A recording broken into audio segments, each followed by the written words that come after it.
మన తొలి వెలుగు ప్రేక్షకులందరికీ శుభ సాయంత్రం. కేటీఆర్ ఇయాల ఒక మొనగాని ముచ్చట చెప్పుకొచ్చిండుల్లా. ఏడనైనా నేను తప్పు చెప్తే బరాబర్గా కామెంట్ పెట్టురి. ఏమన్నా తప్పు చెప్తే రేపటి వార్తలకు నేర్చుకునే ప్రయత్నం చేస్తా. ఏం చెప్తుండు కేటీఆర్ అంటే, మీకు దమ్ముందా, ధైర్యం లేదా, పార్టీ మారినోళ్ళు పార్టీ మారినవని చెప్పలేకపోతున్నారు. మీకు సిగ్గులేదు, లజ్జలేదు, మిమ్మల్ని చేర్చుకున్న కాంగ్రెస్ పార్టీకి సిగ్గు లజ్జలేదని మొనగాని ముచ్చట స్టేట్మెంట్ ఇచ్చిండి ఇవాళ. బా, నీ కడుపు సల్లగుండి కాలు చేతి పడిపోను సారు. ఎంత గొప్ప మాట అన్నాడు చూడరు.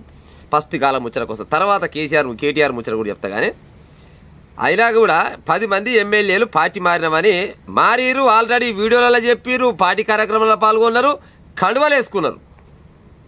నిజంగా కూడా లెక్క ప్రకారంగా ఈ కాంగ్రెస్ వాళ్ళకు కూడా జరనన లేనట్టుంది, పాడైపోయింది. ఈ మారిన వాళ్ళకి లేదు, మార్పించుకున్న వాళ్ళకి లేదు. మరి మారినోడు ఒక్కడన్న మగపిల్లగాని లెక్క నేను బరాబరుగా పార్టీ మారినా అని చెప్పే మగపిల్లగాడు లేకపాయ. మరి ఏమనంటే గీ కండువ పార్టీ కండువ కాదంటారు. మరి పార్టీ కండువ కాంతి మరి ఏమెక్కర కప్పుకురియా? మరి మీరు మొతవర్లంతా ఏమెక్కర కప్పుకున్నట్టు మరి మీరంతా గట్టిగా మాట్లాడితే ఇది పార్టీ కండువ కాదంటారు. మరి కండువ కప్పిందే రేవంత్ రెడ్డి బిడ్డ పెళ్లి చేసి కొడుకు పెళ్లి చేసామన్నా రమ్మని మీకేమన్నా ఆహ్వానం పలికిండా?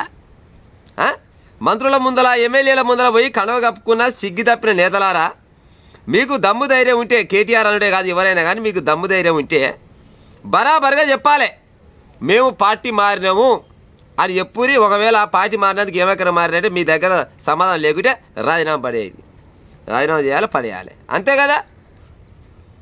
కానీ ఏ ఒక్క ఎమ్మెల్యే కూడా దమ్ము ధైర్యం అనేది లేకుండొచ్చు. ఇక కేటీఆర్ ముచ్చట, కేటీఆర్ ఏమంటాడు, దమ్ము లేదా, ధైర్యం లేదా మీకు? కొన్నోళ్ళకి సిగ్గు లేదు, అమ్ముడు పోయిన వాళ్ళకి సిగ్గు లేదు అన్న సంగతి అందరికీ ఎరుపున ముచ్చటే. కానీ కొన్నోళ్ళకు కూడా సిగ్గు లేదంట.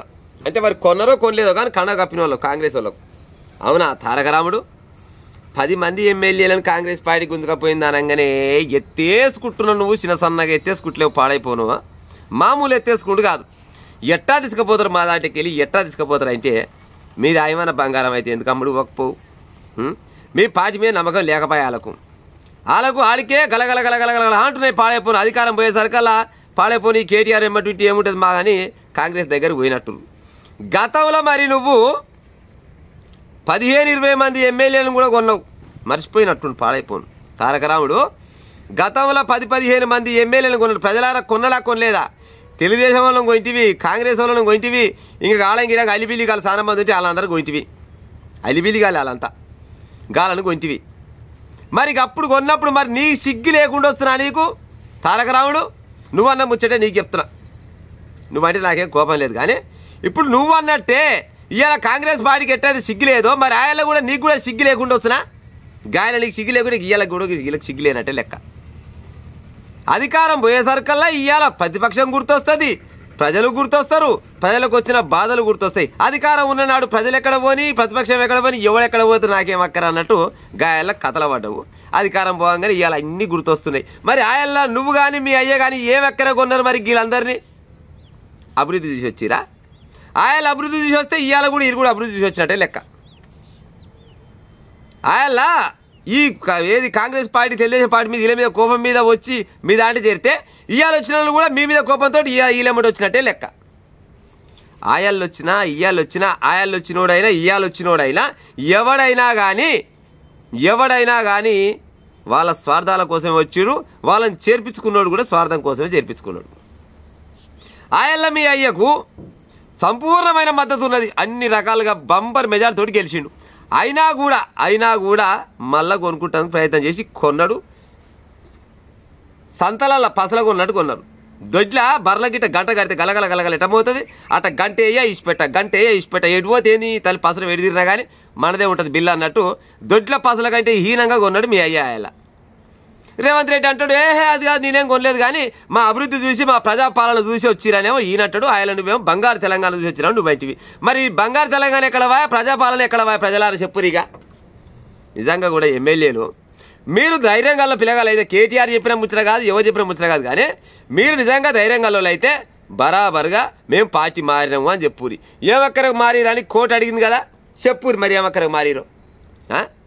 ఈ చట్టాలు తీసుకొస్తాను కేసీఆర్ అంటాడు, ఆ చట్టాలు తీసుకొస్తాను రేవంత్ రెడ్డి అంటాడు, ఆయన అంటాడు ఈయన అంటాడు. ఈ చట్టం తీసుకురా రాదు మగ పిల్లగాళ్ళు అయితే, రాజకీయ నాయకులు దమ్మున మగ పిల్లగాళ్ళు అయితే ఒక పార్టీలో గెలిచిన ఎమ్మెల్యే ఎవడైనా ఉంటే శరంగల్లోడు ఉంటే పార్టీ మారే అవకాశం లేదు. పార్టీ మారితే పార్టీకి పదవికి రాజీనామా చేసి దమ్మున్న మగ పిల్లగాళ్ళు మళ్ళీ పోటీ చేయాలనే చట్టం తీసుకురారి గట్ట అయితే వాడన్నా మారుతాడేమని చూస్తా. ప్రజలారా దాదాపుగా ఓట్లు వేస్తోలే కదా అందరూ. ఓట్లు వేసేటోళ్ళు ఎంత కష్టపడి ఓట్లు వేసిస్తారు.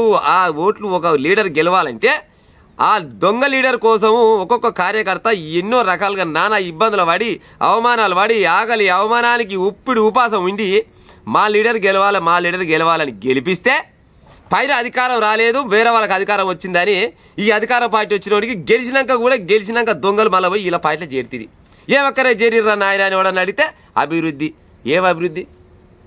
ఏం అభివృద్ధి చేసిరు చెప్పురు మీరు మీ ఎమ్మెల్యే స్థానంలో ఉంటే రావాల్సిన నిధులు మీకు రాకుండా వస్తున్నా. ఒకవేళ రావనుకో, సపోజ్ చెప్తా రావనుకో, ఇప్పుడు బీఆర్ఎస్ పార్టీ గతంలో ఉన్నది, కాంగ్రెస్ వాళ్ళు మారిరు, తెలుగుదేశం అయితే పార్టీకి పీటిక లేకుండా పోయింది తెలుగుదేశం అప్పట్లో. ఇక మళ్ళీ ఇప్పుడు చిగురిస్తుంది అక్కడక్కడ కానీ సరే వాళ్ళ పార్టీ ముచ్చట గడబెట్టి కానీ కాంగ్రెస్ వాళ్ళని కొన్నారు. మరి కాంగ్రెస్ ఎమ్మెల్యే కాంగ్రెస్ అట్టినే ఉంటే ఆ ఎమ్మెల్యేకి పోవాల్సిన నిధులు ఆయనకు ఆపుతుండి వస్తున్నా. ఆపితే జనాలకు చెప్తామే నేను పార్టీ మారినందుకు మన నియోజకవర్గం మొత్తం అభివృద్ధి చెందలేదని జనాలు చెప్తే జనాలు చూసుకుందరు కదా ఆయల్లా. మరి ఇవాళ కూడా గట్టినే కాంగ్రెస్ పార్టీ మళ్ళీ ఇవాళ కొన్నదని అంటున్నారు ఏది కేటీఆర్. సరే కొన్నదే అనుకుందాం.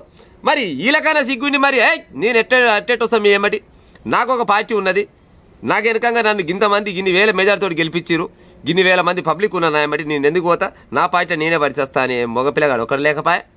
ఎందుకు రేవంత్ రెడ్డి సర్కార్లో మీరు మీ పార్టీలో ఉంటే మీకు జరగాల్సిన నిధులు అభివృద్ధులు ఏం జరగపోయినట్టవా? జరగకపోతే ప్రజలకు రారి. మీ నియోజకవర్గానికి సరైన న్యాయం చేయకుంటే ప్రజల మధ్యలో రావాలి. పిలువ ముందుకే పోతిరి మేము వస్తాం సార్ మజా కానీ మేము వస్తాం. ఏం తోడి తొప్పల పాస్ అంత ఉన్నా అదాడ పోయి తింటాను.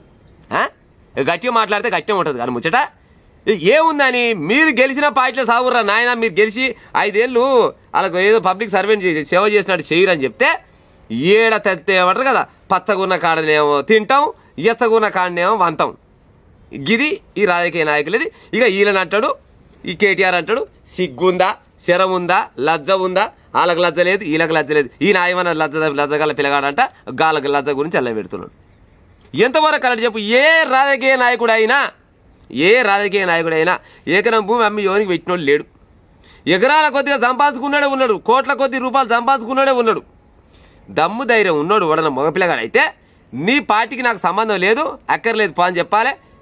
అవతల పార్టీకి పోతావా వాళ్ళ బిఫాన్ తీసుకొని గెలుస్తావా, లేకపోతే ఇండిపెండెంట్ చేసి గెలుస్తావా, గెలిచి నేను గీడ గెలిచినా గిన్నె ఉంటా అని చెప్పాలి. గది కానీ మరీ సిగ్గుసరం బాగా ఇకారం తప్పిన మాటలు వస్తాయి ఓసారి. కానీ మీకు జర్రనన్న మానవత్వం ఎక్కడ మీకు పాడే కానీ ఏమైనా శరంపే కానీ ఉంటే ఏడ గెలిచిరో గాడ ఉండే ఉపాయం చేయరు, గసవండి చట్టం తీసుకొచ్చే ఉపాయం చేయరు మీరు రాజకీయ నాయకులు.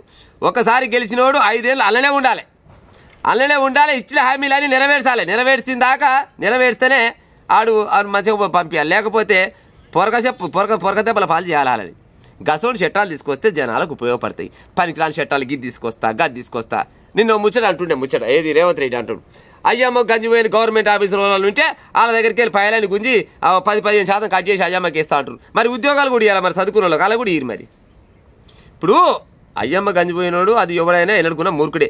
గసోడి చట్టమే గిది కూడా ఒక చట్టం తీసుకురావాలంటున్నా నేను. దాన్ని తీసుకురావద్దని నేను చెప్పా. దాంతో పాటు ఒక గిది కూడా ఎవడైతే దమ్మున్న లీడరు బీఫామ్ ఇచ్చి పోటీ చేసి బీఫామ్ మీద పార్టీ గుర్తు మీదనో లేకపోతే ఎట్టో గెలుస్తారు కదా పార్టీతోటి గల్లనే ఉండాలి. గెలిచినా అలానే ఉండాలి. ఓడిపోతుంటే ఆయన ఇష్టం ఎడన్నా పడిసామని ఇక ఓడిపోయినాక ఏముంది. కానీ గెలిచిన వాళ్ళు కూడా పార్టీలు మారితే మరి నిన్నమన్నర దాకా వాళ్ళు వెనకంగా తిరిగిన వాళ్ళు అంతా ఏమైపోవాలి? పెద్ద రాజకీయ నాయకులకు పార్టీలు మారేటోళ్లకు నిజంగా కూడా అధికారం వాళ్ళెమ్మటి ఉందని అధికారం ఏ పార్టీ ఉంటే వాళ్ళెమ్మటి పోయే రాజకీయ నాయకులు ఉంటారు చూసినావు. నిజంగా లజ్జ దాపిన వాళ్ళు ఈడు శరం దాపి పోతాడు, కానీ వెనకంగా పోయే కార్యకర్తలు చాలా బాధపడతారు. చాలా అంటే చాలా. నిన్నమన్నర దాకా అవతల పార్టీల మీద గుండాలు వేసి బదనాం చేసి అది చేసి ఇది చేసి ఇవాళ మా లీడర్ వెనకంగా నేను పోవాలంటే ఏ ముఖం పెట్టుకొని పోదని చిన్న నాయకులకు ఉంటుంది. కానీ పెద్ద లీడర్లకు ఎమ్మెల్యే స్థాయిలో ఉన్న లీడర్లకు గెలిచినాక పోయే లీడర్లకు అయితే మరీ సిగ్గి కూడా లేకుండొచ్చు. నేను ఎక్కడైనా తప్పు చెప్తే బరాబర్గా కామెంట్ పెట్టురయ్యా ఉంటాయి. ఇక పొద్దు పోయేది పాడైపోయి చీకటి అవుతుంది. ఇక ఉంటా.